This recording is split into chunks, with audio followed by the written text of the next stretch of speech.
by with an example that actually demonstrates. Then, if we only consider processes which are flavor processes, flavor changing processes, which get true level contributions in the standard model, those seem to agree extremely well with the experiment in most cases. In some cases, down to better than the per mil level. And so this, we can draw two conclusions from this. First, that any new physics which we want to consider has some flavor structure, better not spoil, better not contribute significantly to tree-level dominated standard model processes. And secondly, this good agreement actually allows us to simplify our analysis of loop-level processes. Namely, if we only restrict ourselves to new physics models or scenarios which contribute predominantly to processes which in the standard model are loop suppressed, then what we can use, we can then factorize the problem of fitting or constraining this new physics in two parts. First, we can use tree-level processes, which are new physics free, predominantly, to reconstruct the CKM. And we know that this reconstruction of CKM will now be unbiased, because it doesn't get new physics contributions, and it will be faithfully representing the standard model flavor structure. And then using this information, then we can predict standard model contributions to loop level suppressed observables, even in presence of new physics.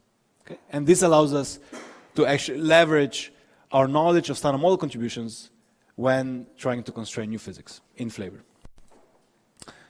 So what we'll do is, in the following, we'll consider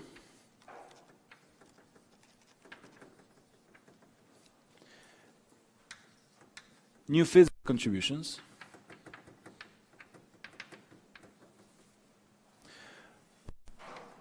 to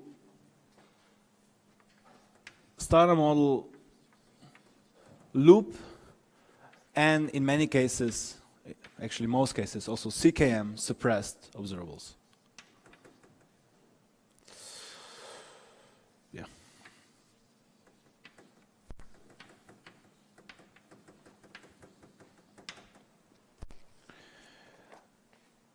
When we do that, we can actually use the CKM determination from tree-level observables only. So standard model tree-level observables, that is.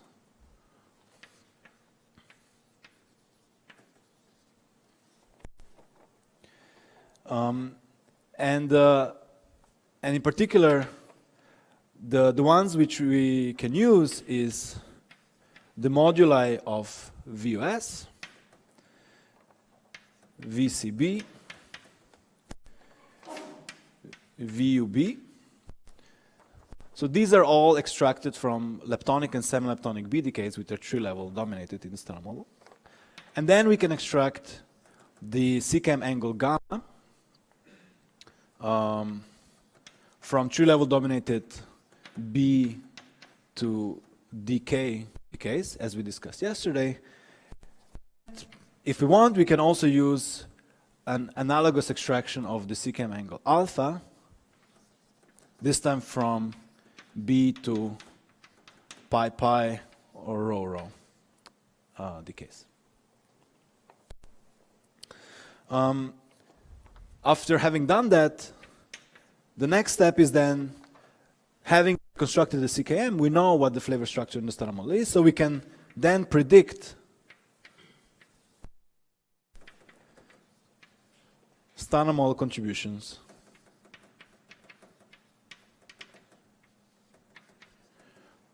to loop observables.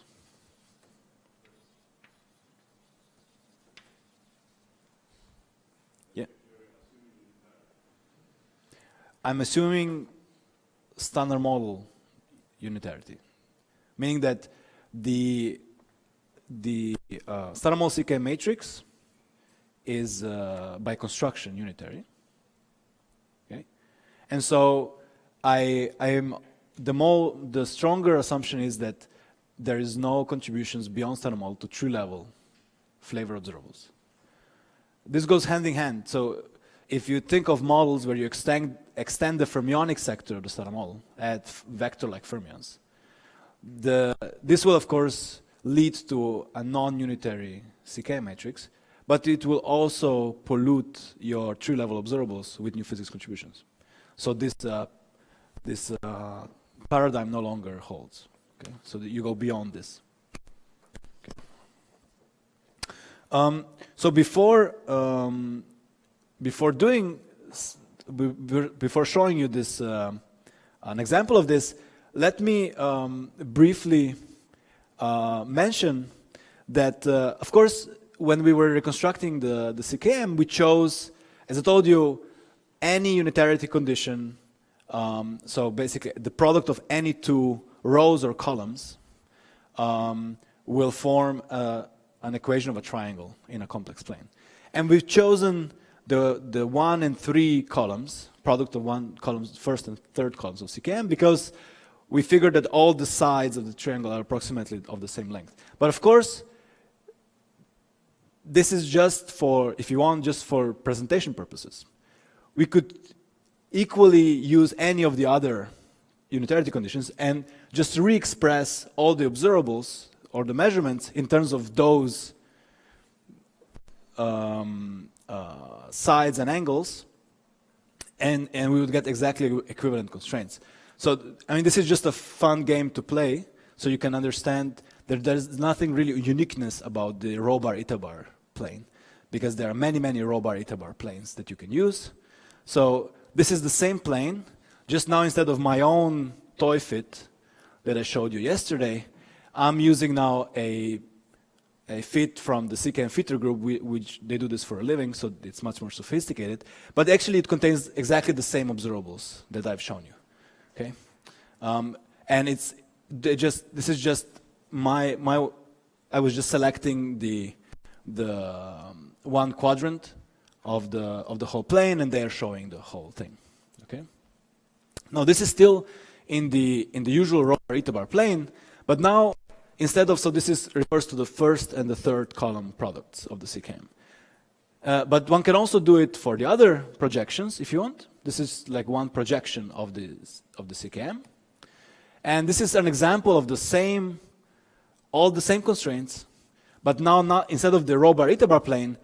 So instead of taking I equals D and J equals B, so dB, now this is taking I equals S and J equals B. So this is basically the product of the second and the third columns of the CKM. Again, you get an equation of a triangle, except that this triangle now has two sides which are extremely long and one which is tiny. It's very squashed. Okay?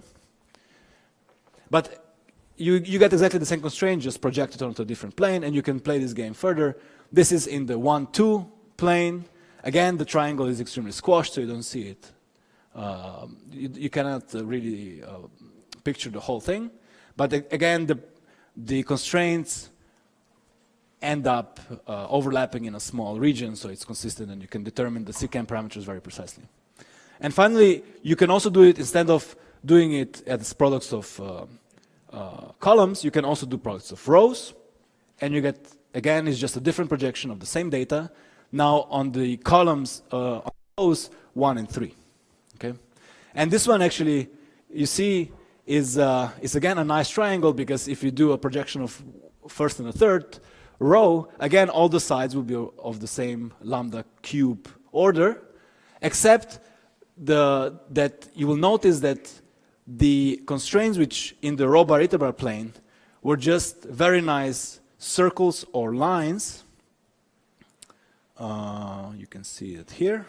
So for example, the sine beta constraint was just a line, and the measurements of B meso oscillation frequencies, or VUB, were just circles. This is now no longer true because there are corrections to this. So you see that this is actually now a curved bar. So all the straight lines from before now have curvature. So it's not as nice to express and picture. But what is more important for us now is that you can reconstruct this unitarity triangle. I'm going back to the usual rho bar, eta bar plane now, but only restricting myself to 3-level dominated observables. So I'm keeping, so the ones which are relevant, I use VOS and VCB to fix lambda and A. Then I'm using VUB or VUB over VCB, gamma and alpha to fix rho bar and eta bar. Okay? So these 4 measurements over-constrain my system already and also allow me to get rid of these discrete ambiguities of individual measurements, because all 4 measurements only overlap in a single region in the plane. Okay, so after having fixed rho bar, eta bar, I can now discuss new physics in loop observables and can predict the standard model contributions. And let's discuss how I can do that with minimal theoretical input.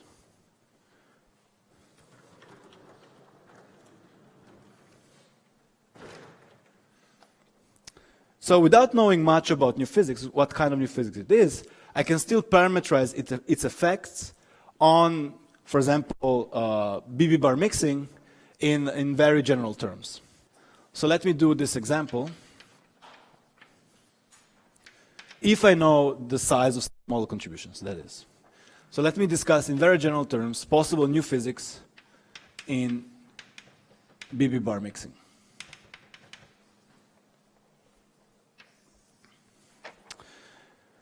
So I will consider only heavy new physics. By heavy, I mean that it cannot, this new physics cannot be produced in B decays, so it does not contribute to the absorptive part of the mixing amplitude. So it only contributes to the dispersive BB bar mixing amplitude. So I can write my dispersive contribution to the effective Hamiltonian describing BB bar oscillations, M12, as the value of M12 in the standard model, which now I can compute because I fixed the CKM, at least in principle, of course. And then I can modify it, and I can modify it by changing the modulus and changing the phase. Okay, so I parameterize this change of the dispersive BB bar mixing amplitude with a modulus change, which I parameterize with an RD squared, and a phase change, which I parameterize with a theta D angle, okay, a phase. This is a change in phase relative to the standard model, and this is a change in magnitude.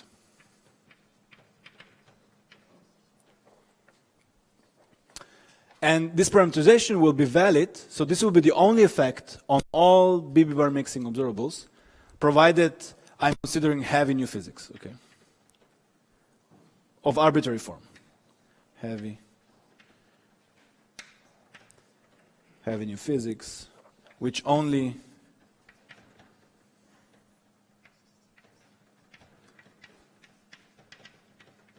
contributes to dispersive amplitude.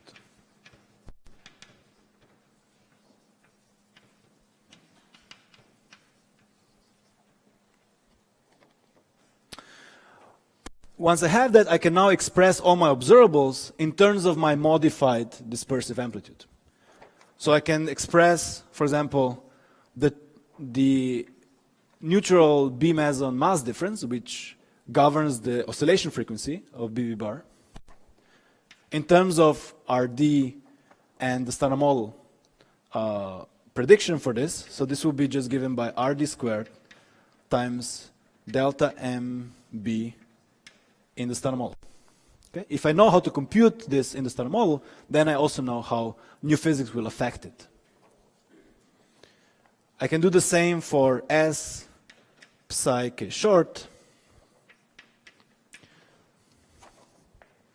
So in the standard model, this is just sine 2 beta. So in presence of new physics, this will be modified to have the value sine 2 beta plus 2 times theta d. And I can also do it for the third observable, which is sensitive to new physics in BB bar oscillations, which I discussed, which is the semleptonic CP symmetry, okay, which probes indirect CP violations, so stipulation in mixing. So the semleptonic CP symmetry for B sub D mesons will be given by minus the real part of gamma 12 over M12 in the standard model times sine of theta d over rd squared plus the imaginary part of gamma 12 over M12 in the standard model times cosine of 2 theta d over rd squared. Okay? Here I should warn you in advance that while we can very precisely predict M12 in the standard model, so dispersive amplitude, which is dominated by virtual top quark and W loops, which we can compute reliably in perturbation theory, this is not true for gamma 12. Gamma 12 is the absorptive amplitude in the standard model, and so it's dominated by all the on-shell intermediate states between B and B bar. So we have to be able to estimate this. We will have to be able to compute all the relevant decay rates of the B meson, which is not. We can do it to some precision, but not comparable to this. Okay. Now, so these are this is the theoretical input. What is the experimental input? Well, we just take the measurements. Okay. So the B meson oscillation frequency is 51 times 0.0 with an uncertainty of 4, so it's known to better than 1% experimentally times 10 to the 10 per second. And then S of psi k short B, so this is experimentally. This is experimentally known to be 0.671 with an error of 24. And then the semleptonic symmetry, ASL, is given by minus 0.2 with an error of 7 times 10 to the minus 3. Okay. So putting this together, we can now put constraints in the plane. We can project these constraints on the plane governed by Rd squared and theta d. And they look the following. Okay. So what we can read from this is that, as I already advertised yesterday, new physics in BB bar oscillations is constrained to be subleading to standard model. And in particular,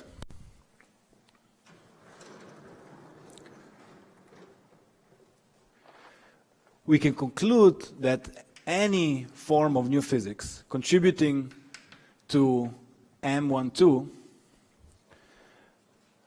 which has a sizable phase with a sizable phase relative to beta,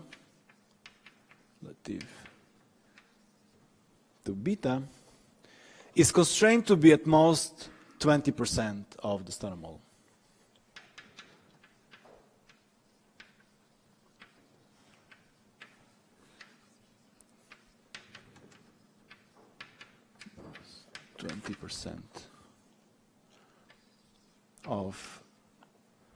of the standard model contribution.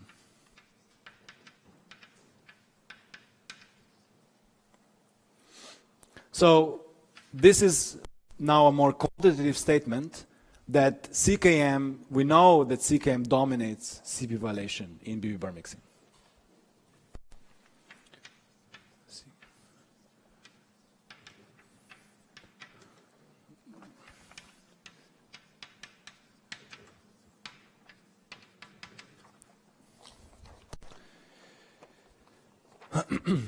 the second, so this is a first conclusion. The second conclusion is, if you have some new physics in M12 whose phase is aligned with the star model,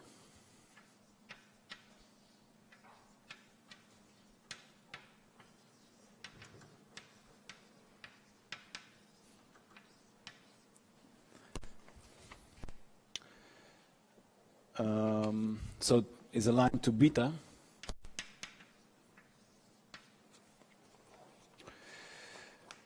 that is constrained to be at most, if we are really generous, comparable to the star model.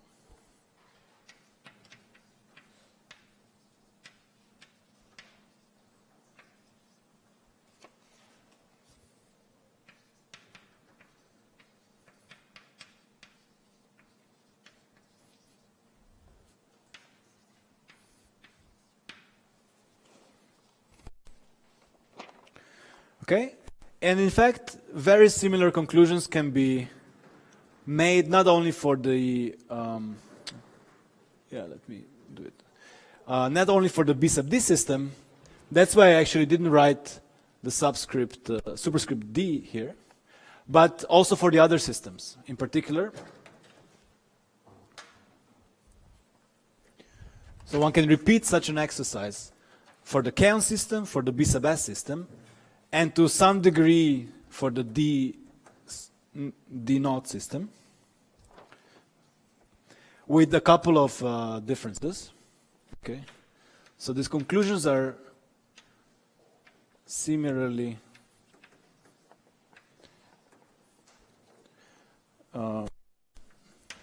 in K bar. So here the relevant observable which probes CP evaluation in Kaon mixing is the epsilon K observable, which is measured to be 1.596 with an error of 13 times 10 to the minus 3. So CP evaluation in Kaon system is much, much smaller than in the B system. And this the knowledge of this is actually theory limited.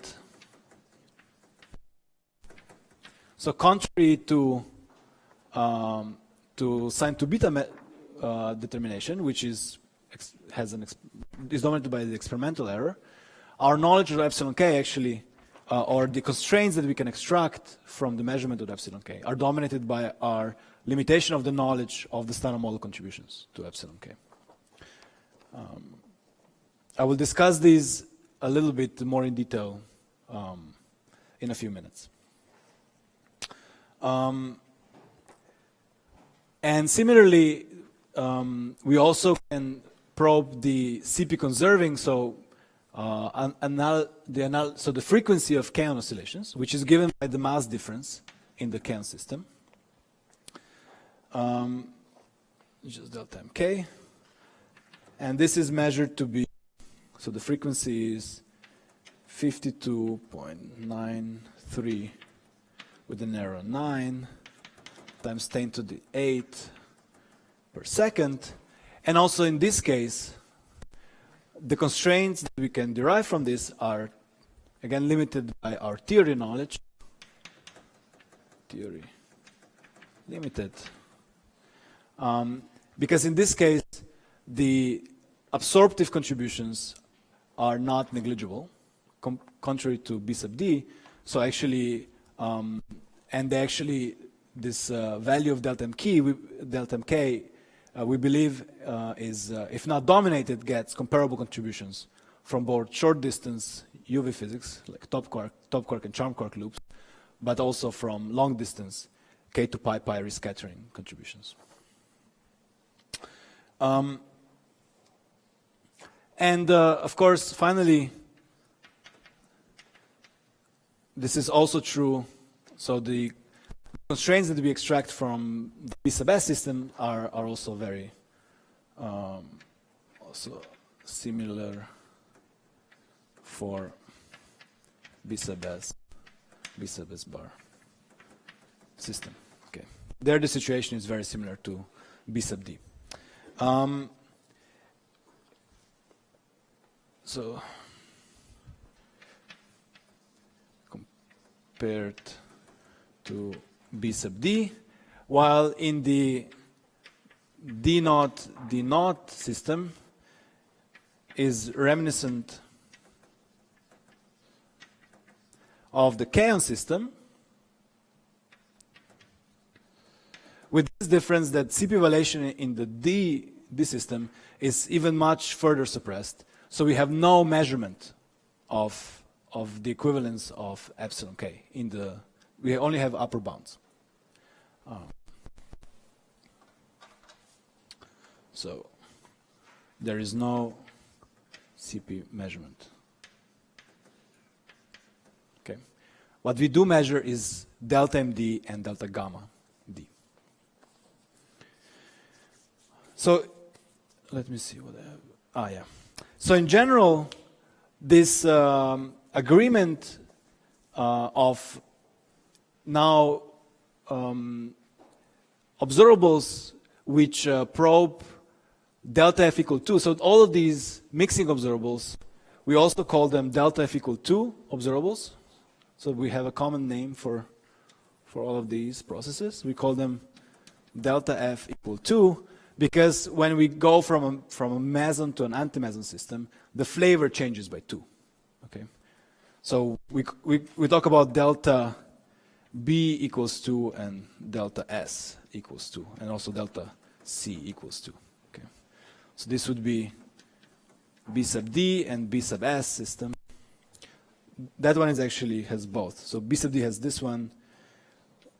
Delta S, this is the kaon system. This is the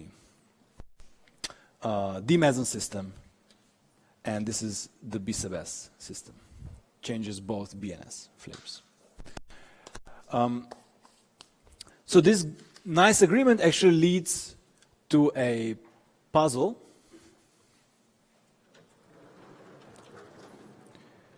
which we call the new physics flavor puzzle.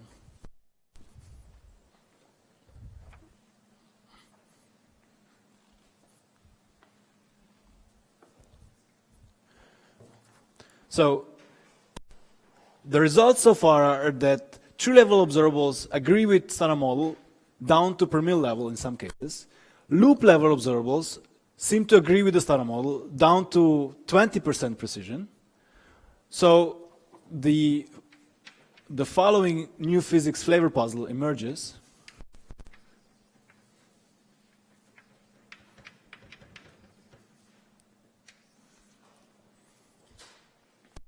Namely, we know for other reasons that standard model is not a complete theory of nature.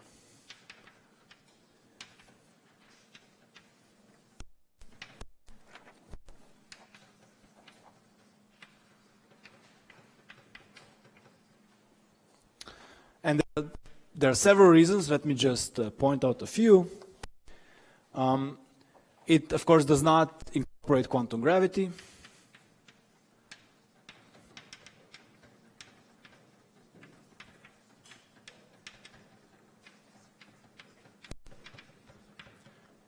So we know that the validity of the standard model is limited at least below the Planck scale.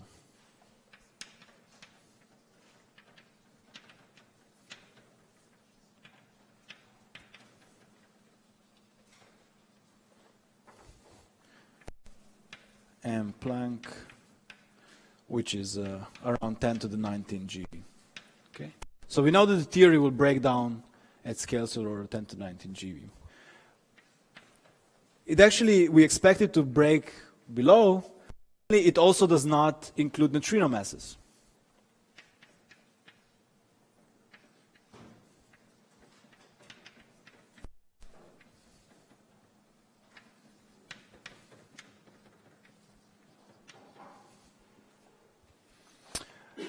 What this means is that in practice, we know we will need to add additional degrees of freedom to the standard model below some scale. This can be either in the form of just fermionic singlets, which we impose lepton number and we just get Dirac neutrinos, and it's a very boring possibility. But nevertheless, we've added new degrees of freedom at a very low scale. But we don't need to add these degrees of freedom at a low scale. We can also push this scale up, and we only add very heavy degrees of freedom and still get very light neutrinos through the seesaw mechanism. But there is still a limit to how high these new degrees of freedom, how heavy they can be. And we know from this that the validity, again, of the standard model is limited below the maximum scale, which still allows for a perturbative seesaw mechanism, which is around 10 to the 15 GeV.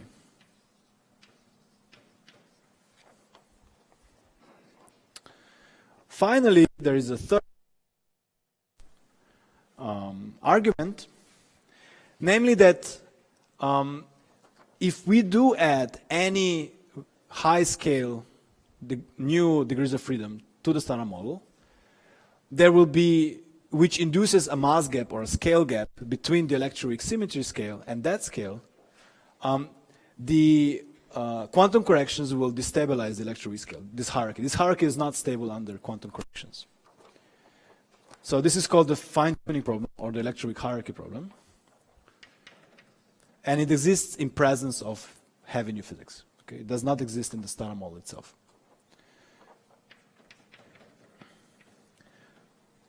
So fine-tuning in electroweak symmetry breaking scale compared to the large scales in points 1 and 2,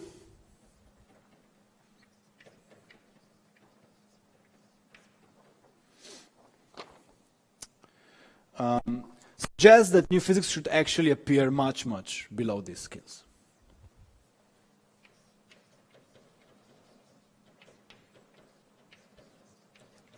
That.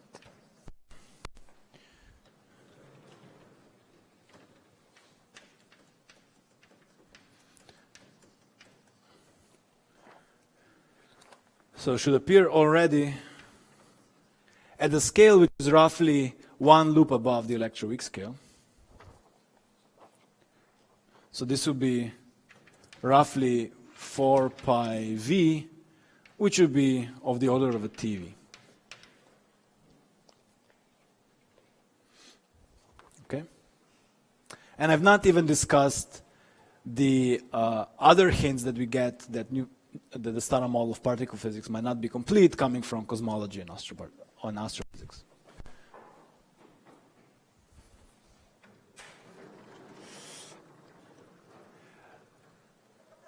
Now, given that the standard model we know cannot be a complete theory, we can still treat it as an effective theory. Okay?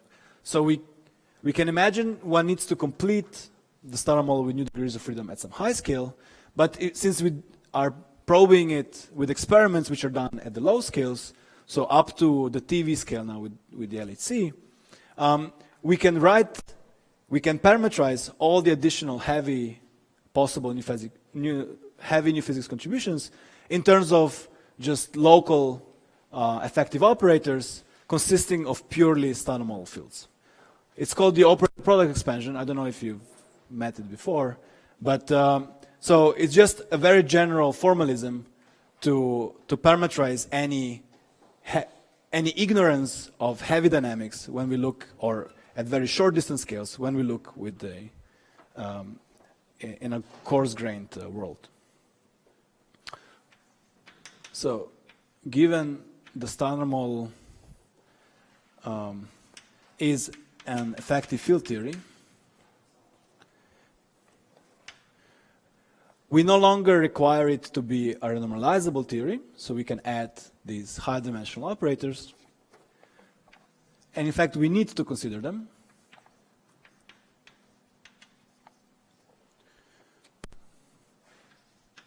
So we need to consider additional terms.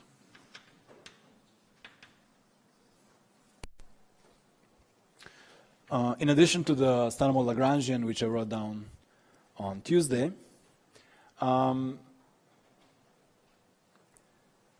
these terms So if I only had heavy new physics, I can still write at low energies these terms purely in terms of standard model fields, of standard model field operators, but with canonical dimensions bigger than 4.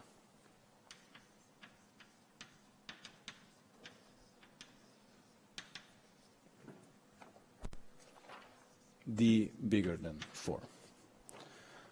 So in general, now my effective Lagrangian density will be the standard model Lagrange density plus an infinite sum of D greater than 4 operators.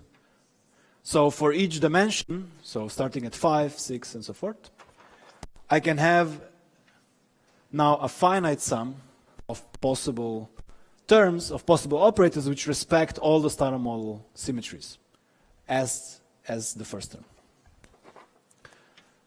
And for each such term, I can parameterize the so-called Wilson coefficient, which is just a number divided by the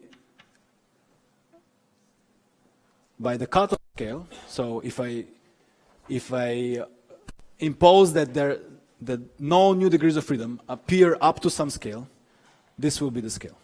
Okay? And below which such a description is valid. As soon as I start producing new degrees of freedom, this is no longer valid. I need to add dynamical fields to my theory. Times local operators, which you can just parameterize as O(n) of dimension D. And these operators consist of standard model fields only.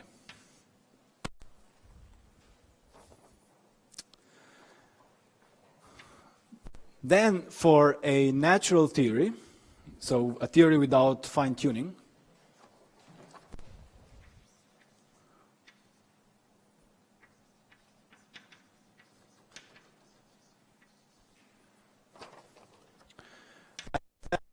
the numerical coefficients, the Wilson coefficient, will actually parameterize the matching between the UV theory with new degrees of freedom and this effective theory.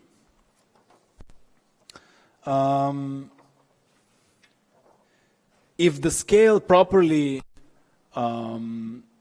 if the scale properly represents the mass scale of these new degrees of freedom, then for a natural theory, these Wilson coefficients should be order 1. Okay, CND will be order 1. You could complain that the standard model is not a natural theory. Why? Because most of the Yukawa matrix entries are much, much smaller than 1. No? We discussed this. This is the standard model Flavour puzzle. It's actually related to this, as we'll see. But apart from the Yukawa sector, the standard model is a natural theory. So the gauge couplings are order 1. And the Higgs quartic is order 1, 0.1. Which are the parameters, which are dimensionless parameters for the standard model. So they should be order 1 unless there is some dynamics or symmetry which suppresses them. Okay?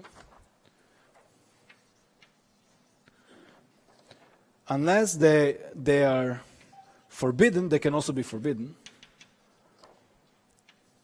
Forbidden or suppressed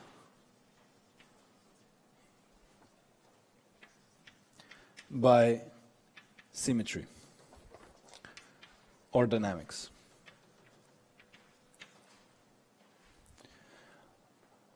So of course, at the level of the effective theory, we cannot know about dynamics because dynamics is in the UV. We can know about symmetry, and I will discuss this towards the end of today's lecture. One way of trying to suppress some of these terms to make them small by symmetry arguments.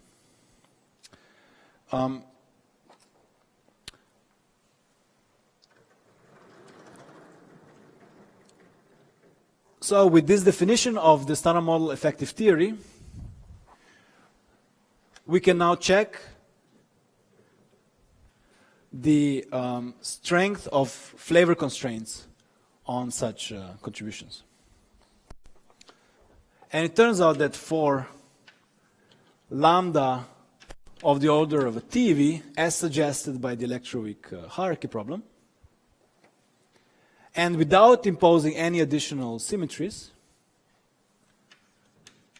and without imposing additional symmetries,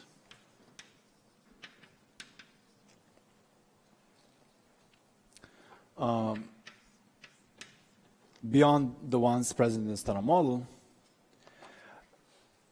the above condition of a natural T is severely violated due to flavor constraints.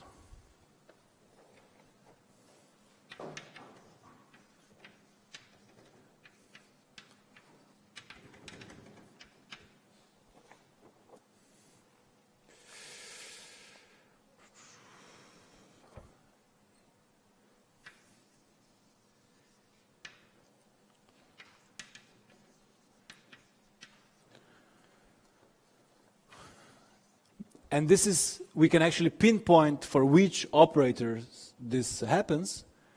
So observables will in general constrain linear combinations of these operators, which will contribute to these observables.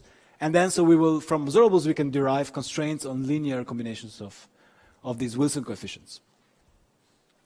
And this naturalness criterion is severely violated for several, not all, but several these effective operators at the first canonical dimension where they appear, which turns out to be 6. Okay, the first high dimensional operators with which we can augment the standard model and contribute to flavor observables appear at dimension 6.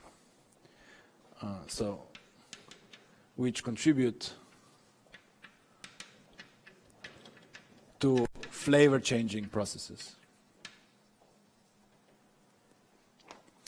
And this is termed the new physics flavor problem.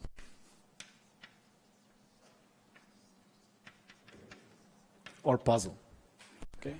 That there seems to be a clash between the resolution of the electroweak hierarchy problem in presence of heavy new physics and flavor constraints. Now you could argue that we know that there are other extremely severe constraints, for example, coming from Byron and lepton number violation. Okay? So this is, in some sense, similar to B and L violation, in particular proton decay. So some of these dimension 6 operators will also induce proton decay. Okay? And they also lead to very severe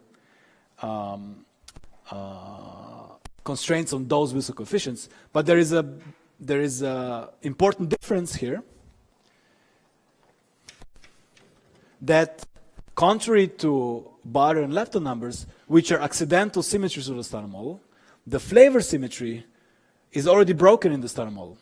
So there is no way we can impose the standard model flavor symmetry to protect new physics. Okay? We can do that for Barre and lepton number. We can just impose B minus L as an exact symmetry, and we forbid a bunch of dangerous operators. We cannot do the same for flavor.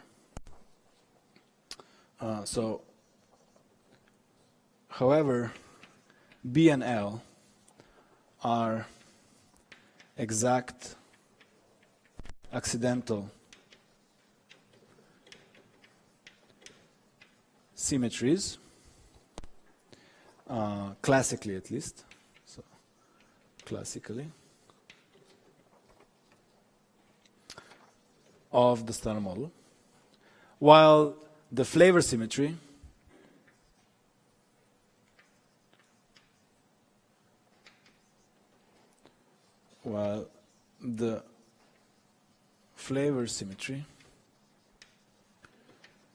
of the standard model gauge sector, which we discussed the first day, is already broken.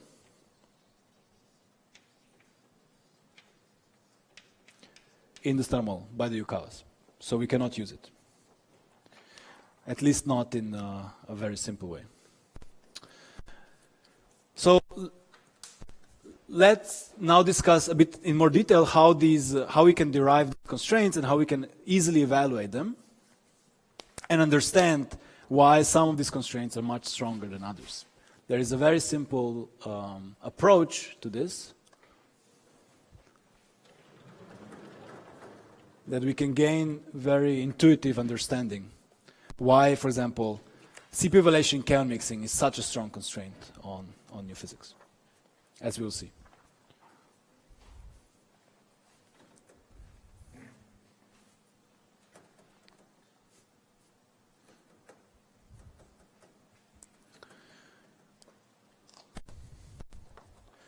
So let's discuss in more detail the bounds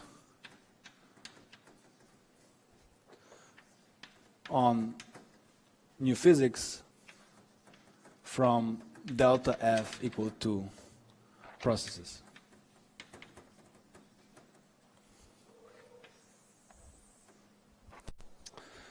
And to do this, let's do a very quick and dirty estimate of the star model contributions to these processes. So we can estimate the star model contributions in a very simple way. So I already drawn the relevant leading order Feynman diagrams contributing to delta F equal to observables. And in particular, if I just restrict for the moment the discussion to down type neutral meson systems, so I have DI, DJ quark flavors, DJ, DI. And I restrict also to the dispersive amplitude, which I can actually compute perturbatively. It will be dominated in most cases, especially when we discuss CPU evaluation in neutral meson oscillations, by the top quark NW exchange contributions. Okay. Now, if you compute the amplitude from this Feynman diagram, it will contribute to the dispersive mixing Hamiltonian. And we can, the expression that we get in a very simple terms is it will be of the order of G Fermi squared. You can see this because we have 4 weak vertices. Okay. It will be proportional to, we can write it in a way that is proportional to m top squared over 16 pi squared, which comes from loop integration. Then we get the CKM factors associated with each vertex, which turns out to be VTI star VTJ squared. Then we get a loop function, so the result of the actual loop integration, which will be a function of the momenta of the particles running in the loop, but not on the external momenta. Why? Because the relevant, so the poles of the propagators in the loop, the top and the W, are much, so the top and W are much heavier than the external state, so we can really put the external momenta to 0, okay? Because these loop integrals will be dominated by the poles of the top and the W, okay, which are heavy. So this loop function will only depend on the ratio of the top quark and the W boson masses. So this is a loop function. And we can actually define it which is order 1, because I've already extracted the 1 over 16 pi squared up front. And in fact, I can define this loop function in a way that f of infinity is exactly 1. Okay? In the limit where the top quark is much heavier than the W, this loop function limits to 1. Okay? Okay. But of course, in nature, I don't observe scattering of di, dj quarks, but I observe oscillations of bound states, of mesons. Okay, so my initial and final states are not pairs of di, dj bar, but are mesonic states. So I need to include this. So if I just compute the transitions from a meson to an anti-meson, my final state will be m bar, where m denotes the relevant meson, hadronic bound state. And the result of this calculation with zero momentum on the external x will be a local operator, only consisting of the fields di and dj. And in the star model, it has the following form. We only get a single contribution at leading order, which has the form dil gamma mu dlj, and I can write this as squared. So twice with a contraction of the Lorentz index. And this is sandwiched on the right-hand side with the in state, which is the M meson. Okay? So this is the quantity one actually needs to evaluate. And if you now check the dimensionality of this, I can make this for conventional reasons. We usually normalize this to the mass, twice the mass of the mesonic system.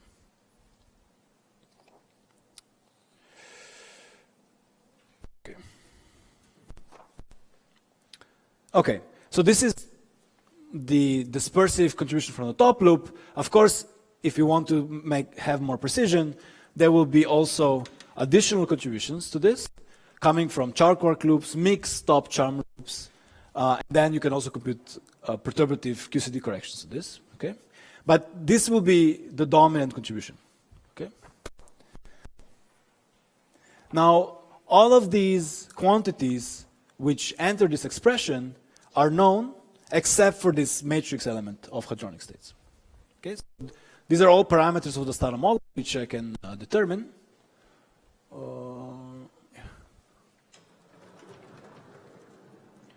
From experiment.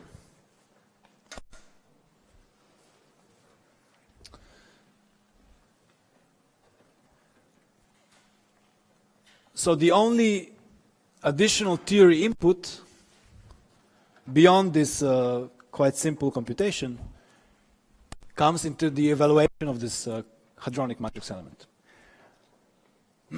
But before I go there, there is also a very, having written it in this form, we can manipulate a little bit this expression and really gain an understanding of what is the actual source of this Flavour violation in the Stata model. Namely, you will observe that if I just go back a little bit,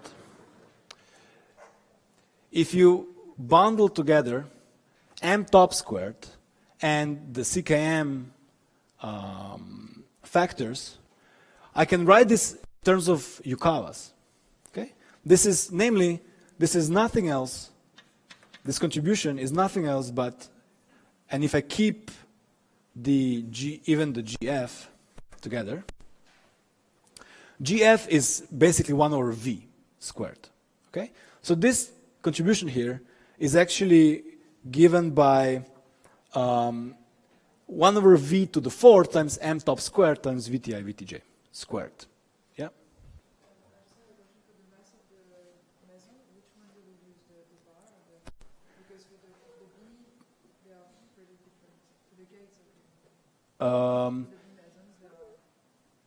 Yeah.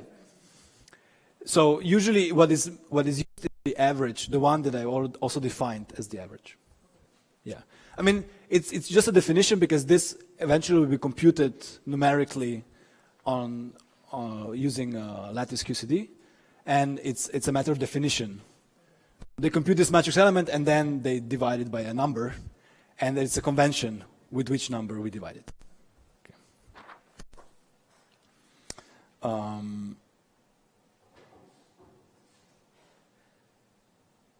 Yeah. So this expression here I can rewrite now as the following. This will be nothing else but the up Yukawa matrix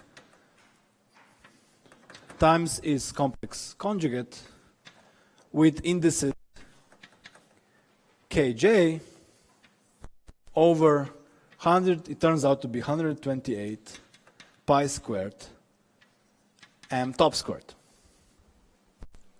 Okay? So this now looks like what I'm computing instead of the W top loop is I'm computing a loop containing top quarks, because the loop is momentum is suppressed by an overall factor of the m top squared, of something which interacts with the Yukawa to the top, and that is, it's the Higgs, are components of the Higgs field. Okay? So in this way, one can also imagine computing the following diagram, where these are still di,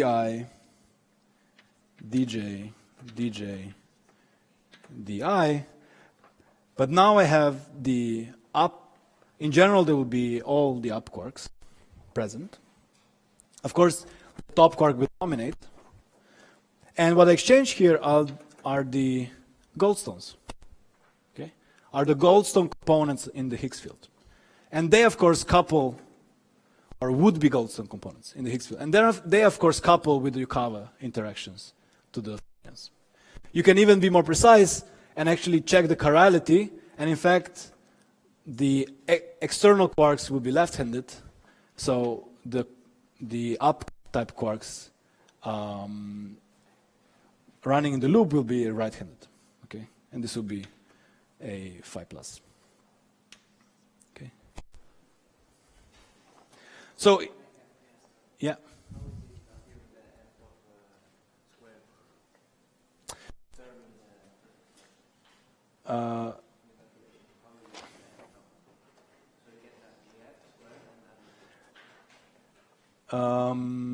Let me check. Maybe I forgot.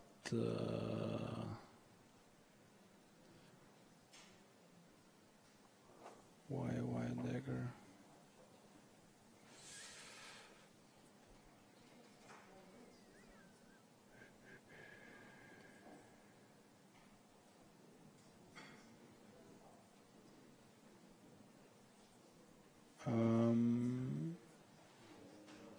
It's squared here, because for each vertex here you get a single Yukawa, so there are 4 Yukawas that you need. So it's y dagger squared, and then it so you have from here you have 1 over v to the 4th. M top is like the top Yukawa times v. Okay. So to get this this expression, you actually have to divide by m top squared.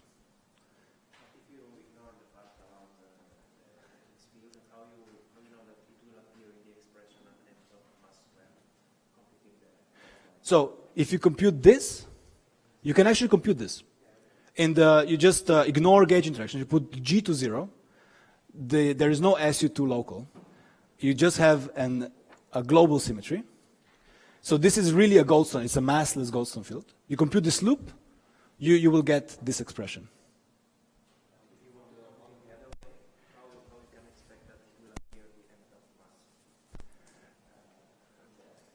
So if you can manipulate this thing to come exact. I mean, you just do the yeah. Ignore this. If you just know the diagram and you want to compute the matrix element, you see at the end that you get an m top mass. Yeah. How you would expect that this is a relevant part of the coefficient? I mean, together with the GF. So if you compute it in the full theory, you get this expression. Okay. If you compute it in the gaugeless limit, you get this expression, and those actually agree. Yes?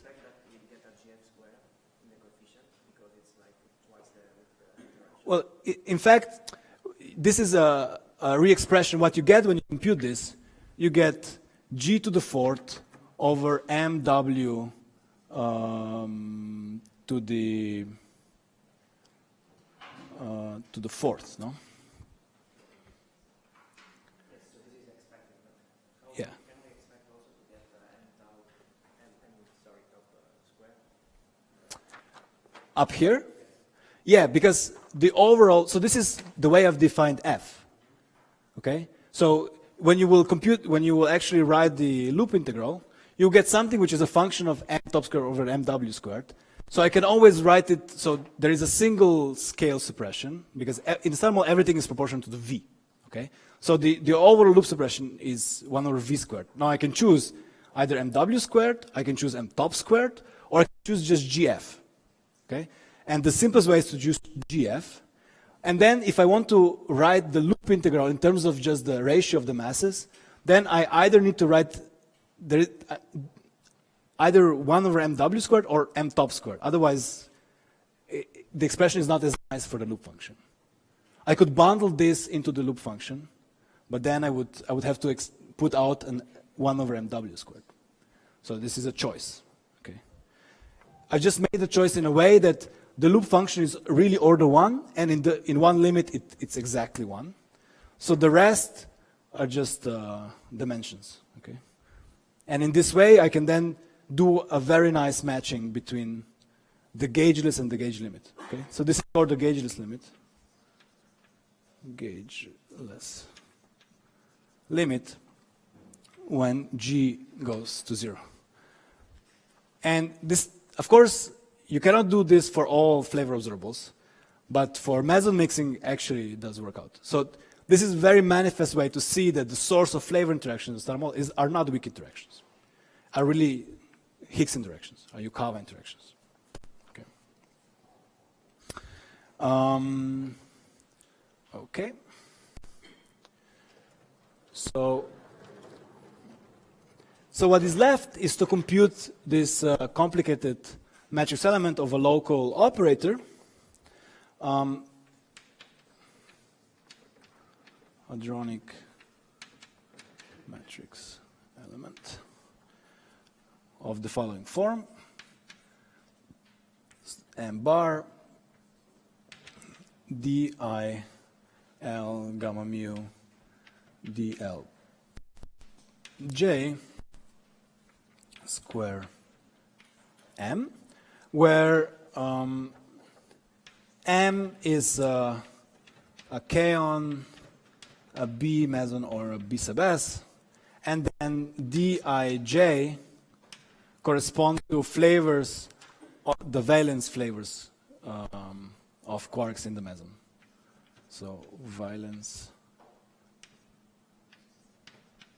quark flavors, okay, corresponding to each system. And this is a one-to-one particle element, because we start with a one particle state and we end up with one particle state, and there is a local operator which we insert at some point in the middle. And there is again there is a convention how we parameterize this quantity. Of course, it has no dependence on any momenta, so it's just a number, basically a dimensionful number. And partly for historical reasons, it's as 2/3 times something which you call the decay constant of the meson, Fm squared, times the mass of the meson, which again is usually taken as the average mass of the meson system, times now a dimensionless quantity, which is denoted by B of m, which is sometimes called the back parameter.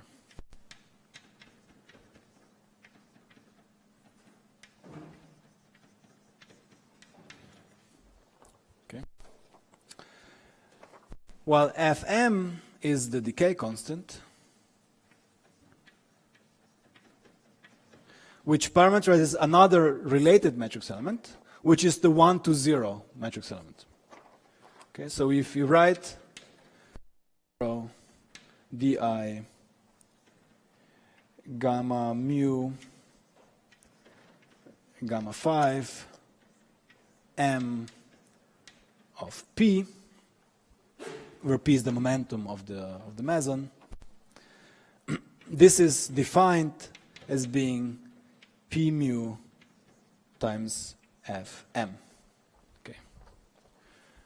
you can actually check that the only kinematical dependence which is allowed for such a matrix element is directly proportional to p mu times a dimensionful number with the mass dimensions 1, which is called the decay constant.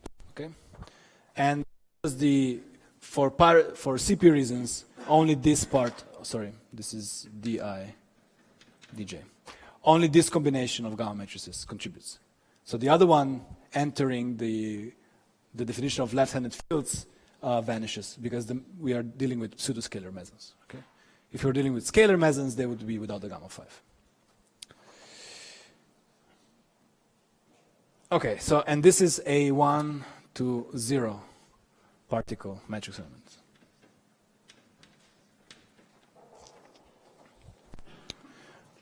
So of course, we don't have perturbative means of computing such quantities.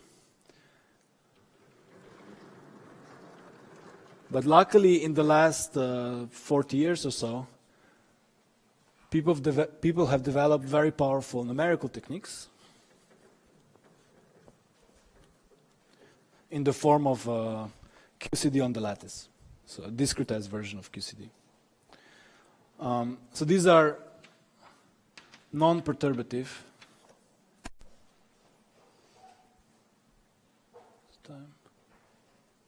Okay.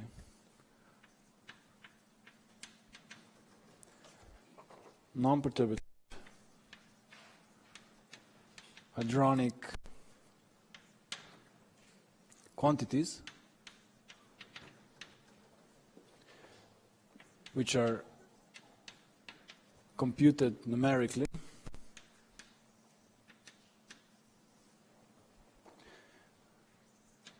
with lattice QCD methods. In the past, people tried other means like QCD sum rules, which are still sometimes used for more complicated matrix elements. But for these quantities, at least, this is the method that is currently being used. And there has been a tremendous progress of such determination. So they've reached impressive precision. So impressive precision for many of these quantities. For example, if we consider the simplest matrix element, which is 1 to 0. For example, for the B decay constant, the current numerical theoretical precision for this quantity is 0.186 with an error of 4 GeV. For the B sub S, it's comparable. This is 0.224 with an error of 5 GeV. And for the back parameter of the B meson, its current value is 1.30 with an error of 10, so like 10% precision, a bit better than 10% precision. And similarly, for B back parameter of the B sub S system, the value is 1.35 with an error of 6. Finally, for the kaon system, the decay constant of the kaon is known very precisely and is 0.1563 with an error of 9 on the last digit, GeV. And for the kaon back parameter, its value is 0.0725 with an error of 97. Okay. So in general, what you should just keep in mind is that current methods, the 1 to 0 particle matrix element decay constants, it can be computed from roughly to a precision between 1 and 5%. For 1-to-1 matrix elements, which can be reduced to computational back parameters, the precision which is currently reachable, so these are back parameters, needed to compute matrix element of meson anti-meson oscillations can be nowadays computed to precision between 1 and 10%, depending on the meson system. But then, of course, for more multi-particle processes, like, for example, we would like to also compute, if you would also like to compute two-body decays, hadronic two-body decays of mesons, for example, to evaluate dispersive amplitudes. Those are known to much worse precision. In particular, the only real lattice results on this have been done very recently in the kaon system.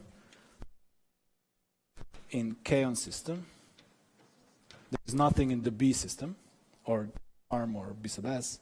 In particular, the matrix elements parameterizing K to pi pi decays, which are relevant for extraction of long distance contributions to epsilon K, and also for probing direct CP violation in the kaon system, namely epsilon, which is sometimes known as epsilon prime over epsilon. But those are at the moment only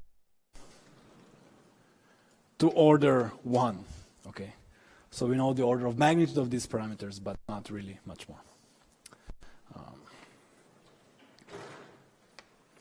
Okay, so what about, so this is the precision with which we can compute the statamol contributions. Okay, now you also understand when I told you that how we derive these constraints. So to derive these constraints, we needed to know M12 standard model, and the limiting factor on the theory side is, of course, the computation of the back parameter. Okay, so we know this short distance contribution, we can compute it perturbatively, even high order corrections and all that stuff. But at the end, the precision stops here. Okay, at the moment. Okay.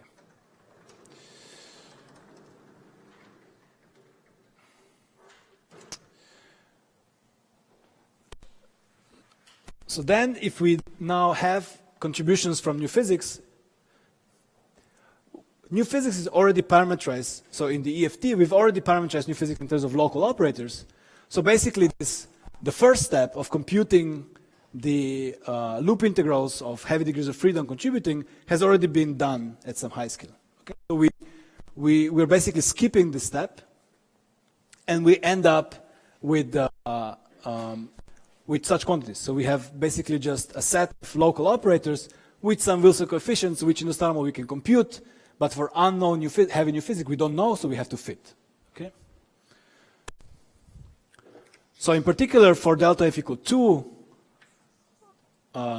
new physics contributing to delta F equal 2 processes, and if I only restrict the discussion to those operators which have the same Lorentz structure at the standard model, there are more of them, but for the moment, let's just restrict to those which have exactly the same operator structure. So I can use the same computation of the hadronic matrix elements as for the standard model. Those, I have only 6 such operators that can appear at any high scale.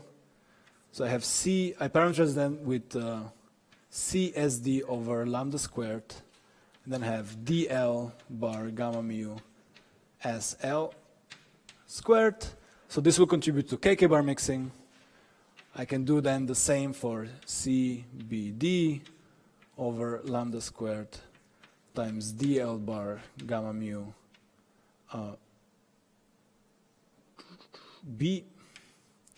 BL squared. I can do this also for BS, so I have CBS over lambda squared.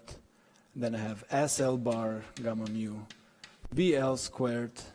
But I can also do it for the up sector, so I have CCU over lambda squared times UL bar gamma mu CL squared. In principle, I could also do it for the top sector. Okay, of course, tops do not hadronize, do not form bound states, so there are no top anti-top oscillations observable. But at the level of the effective operators, they of course exist. UL bar gamma mu TL squared, It's just that it's much more difficult to probe them because we don't have such precise measurements of top processes.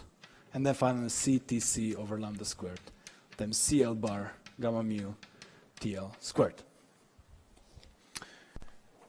So having this, now I can immediately match these effects onto the results that I had before in the standard model. Just instead of the loop amplitude, I just have this Wilson coefficient. And instead of the suppression due to the weak scale in the standard model, so either the top mass or the W mass, I have the lambda scale. Okay? So I can immediately evaluate the value of M12 for any meson system if I normalize it to the mass of the meson as being, due to these operators, as being roughly Cij times the decay constant of that meson system over lambda squared. Here I've assumed that the back parameters are order 1, which is true. Okay? This is just an order of magnitude estimate. You can actually work it out slowly if you want.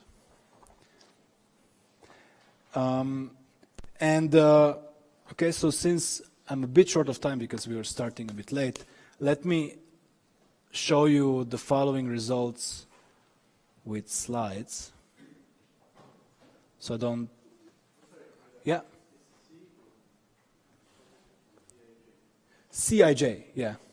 Yeah. Depending on which meson system we're looking at. So from this we can actually extract the bounds. Let me see. They're here. Yeah. Okay. Okay, so these are the notation is slightly different. Instead of C, I have Z. Okay. But you see that from the measurements of oscillation frequencies of different meson systems, the K-on, the D, the B, the B sub S, which are shown here, I can extract, and knowing the standard model contributions to these quantities, I can extract bounds on the new physics scale for each flavor system, okay? In terms of the unknown Wilson coefficient, which for, as I told you, for a natural theory should be order 1. And from here we see that just from oscillation frequency measurements, we are probing scales up to 1,000, okay? In particular, in the K-on and the charm systems. Even stronger constraints can be derived if we probe CP violating new physics. So if these Wilson coefficients C are complex numbers, which in general can be, they're not Hermitian operators, so they can have complex coefficients. Then from the measurement of CP violation in K-on system, we're actually probing scales up to a few times 10 to the 4 TeV. Okay? So you see here immediately that it seems that the K-on system is the system which is most sensitive to new physics. And this is even though I told you that in the K-on system we actually cannot compute the standard model contributions as reliably as in the B system. So these, both the epsilon K and delta MK constraints are dominated by standard model uncertainties. Okay?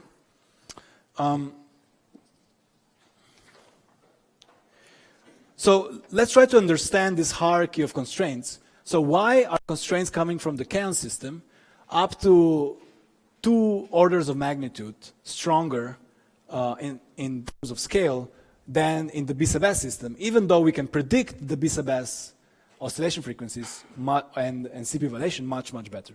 Okay? And the measurements have comparable precision.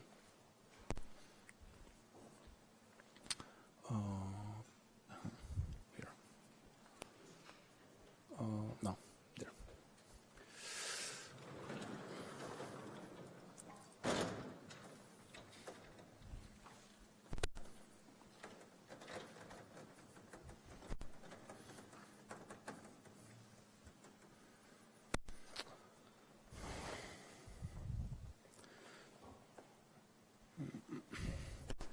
Okay.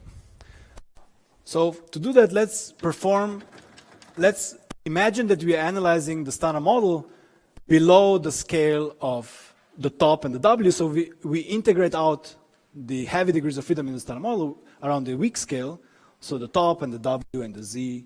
So, and we just look at the effective theory of the standard model below this scale. Then it would look very much like any new physics effective theory. So we can write the so this would be an EFT analysis of standard model contributions. So this will allow us to compare the standard model and new physics contribution more on equal grounds. Okay. So we integrating out all particles in the standard model heavier than the neutral meson mass scale,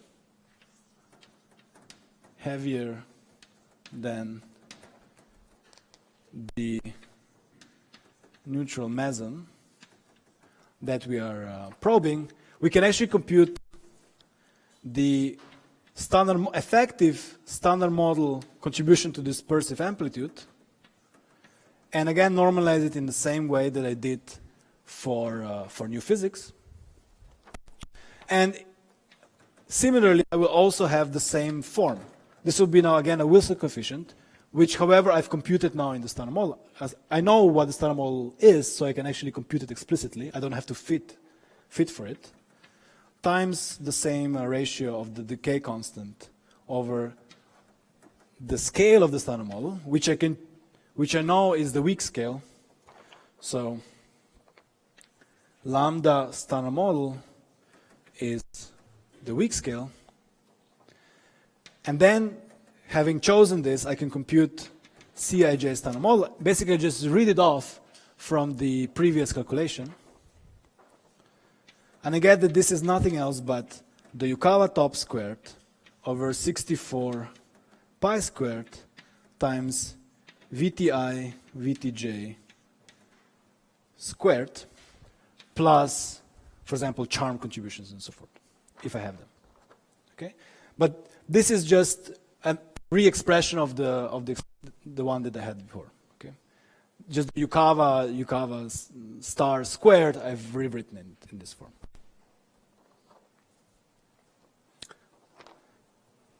So now let's evaluate the values of these Wilson coefficients in the standard model. We said that for a natural theory, there should be order 1 unless there is a symmetry. Okay? So in the standard model, you will of course know that these are not order 1.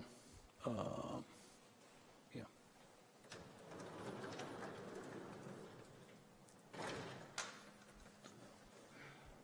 But they have a very, very hierarchical structure.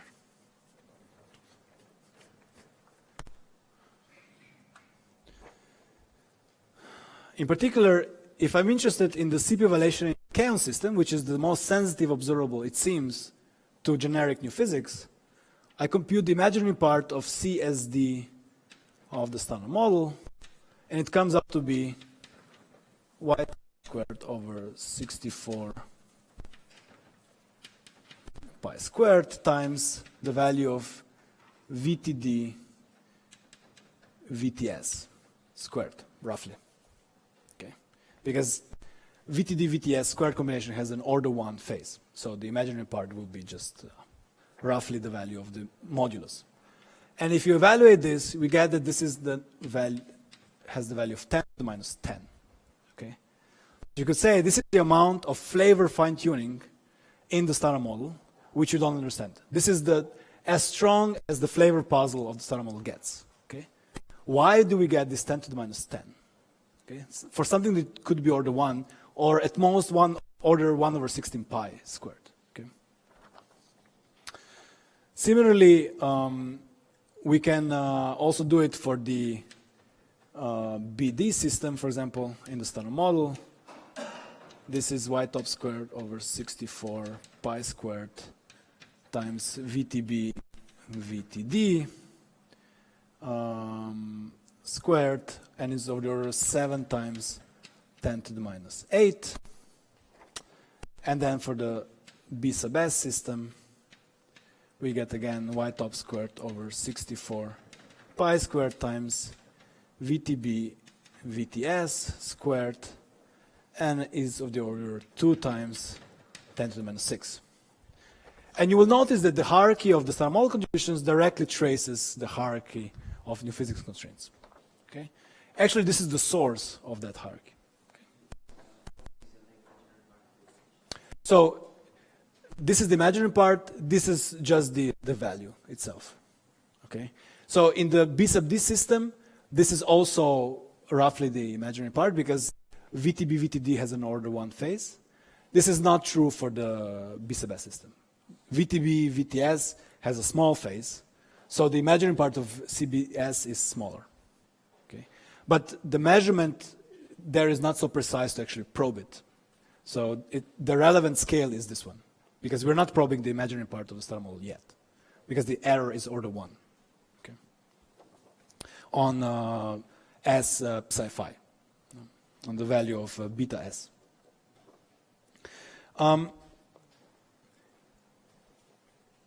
Okay, so from this, so these are the short distance contributions which we can reliably compute. Of course, this does not complete that table because we also have contributions to delta mk over mk, and in particular delta md over md, which I told you are dominated by absorptive contributions, so they are not dominated by heavy new physics, which we can parameterize in terms of an EFT. So they are long distance dominated due to real intermediate states,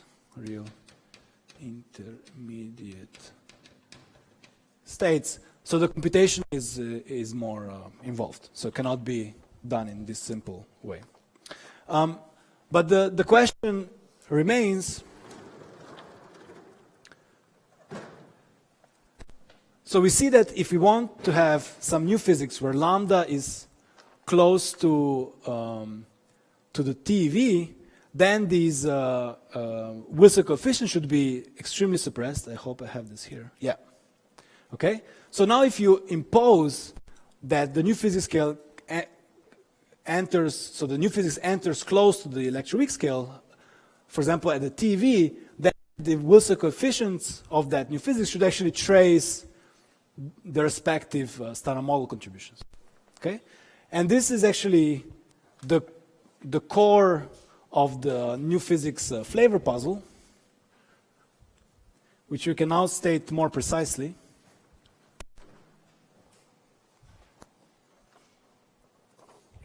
So the question is, why should TeV new physics carry the same suppression as the standard model? Why TeV new physics should be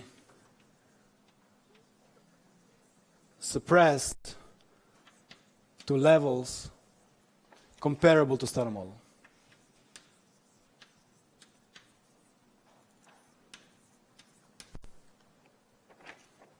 Okay, so this is the new physics flavor puzzle. It seems that whatever new physics enters at the TeV scale or below should actually be aware of the standard model flavor structure. So you cannot just ignore it. Okay. Okay. So since we ran out of time, let me stop here so you can have some lunch. Are there any questions?